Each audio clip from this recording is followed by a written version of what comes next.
এই মুহূর্তে আমি দাঁড়িয়ে আছি আমার আরো একটা শিক্ষা প্রতিষ্ঠান ৬৪ নং গণমুখী প্রাথমিক বিদ্যালয়। অর্থাৎ আমি আমার বাল্য জীবনের যে প্রাথমিক শিক্ষা কার্যক্রম অর্থাৎ 3 থেকে 5ম শ্রেণী, মানে ৩য় শ্রেণী থেকে 5ম শ্রেণী যেখানে আমি লেখাপড়া করেছি।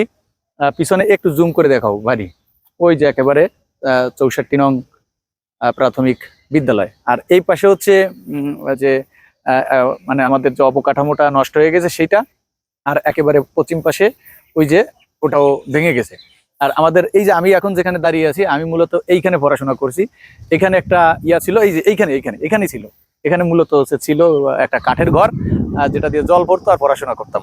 তো এখন আজকের ভিডিওটা বানাচ্ছি এই জন্য, আমি ভিতরে গেছিলাম, আমাদের একজন ম্যাডাম আছে যিনি সামন্তকাতি থেকে আসে, তিনি হচ্ছে আমাদের এখানে স্থায়ী শিক্ষিকা, এবং আরো একজন দাদার সাথে কথা হলো, তিনি হচ্ছে অস্থায়ীভাবে মাত্র 1 বছরের জন্য আসছে, এরপরে উনি চলে যাবে।